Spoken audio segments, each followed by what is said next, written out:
ইমানের পথে অবিচল থেকে আমার মরণ যেন হয়।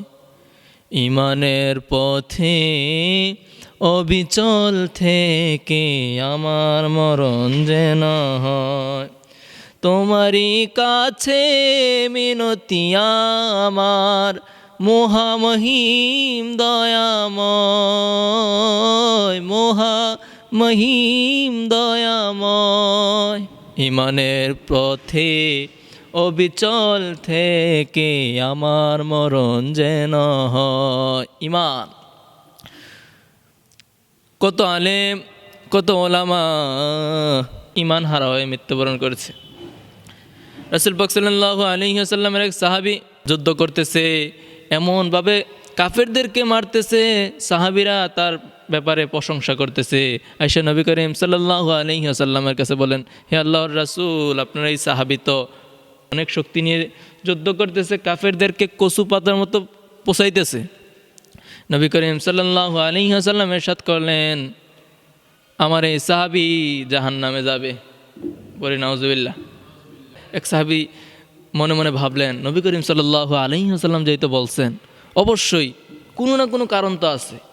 সেই কারণে এই সাহাবী নবী করিম সাল্লাল্লাহু আলাইহি ওয়াসাল্লামের কথাটা স্মরণে রেখে, যেই সাহাবী যুদ্ধ করতেছে ওই সাহাবীর পিছু নিয়েছে, ওই সাহাবীকে ফলো করতেছে। শেষ পর্যন্ত কাফেরদের সাথে যুদ্ধ করতে করতে এমন অবস্থায় চলে গেছে যে কাফেরদের সীমানার ভিতরে চলে গেছে, কাফেরদের মধ্যবর্তী অবস্থায় চলে গেছে, মাঝখানে চলে গেছে। ওই মাঝখানে গিয়ে তিনি কী করতেছেন? যুদ্ধ করতেছেন। এমন তো অবস্থায় তিনি আর পারতেছেন না, তার হাতগুলো খুলে খুলে পড়ে গেছে। পড়ে যাওয়ার কারণে শেষ পর্যন্ত মৃত্যু চলে আসবে কিছুক্ষণ মুহূর্তে। মৃত্যুর জ্বালা সহ্য না করতে পেরে নিজের তরবারিটা নিজে মাটির মধ্যে পুঁতে ঝাঁপ দিয়েই তরবারির মধ্যে পড়ে গেছে। বলে নাউজুবিল্লাহ। সেই কারণে নবী করিম সাল্লাল্লাহু আলাইহি ওয়াসাল্লাম আগেই বলে দিয়েছেন, আমার এই সাহাবী জাহান্নামে যাবে। তার জন্য বলি, উনি তো ইমানি ব্যক্তি, ইমানি শক্তি নিয়ে যুদ্ধ করেছেন, শেষ পর্যন্ত ইমান টিকিয়ে রাখতে পারে নাই। সেই কারণে বলি, আল্লাহ যেন আমাদেরকে মৃত্যুর আগে পর্যন্ত ইমান যেন আমাদেরকে দান করে, ইমানের পথে অবিচল রেখে যেন আমাদের মৃত্যু দান করে। পরে আমিন।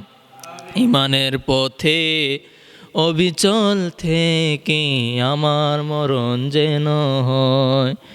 ইমানের পথে অবিচল থেকে আমার মরণ যেন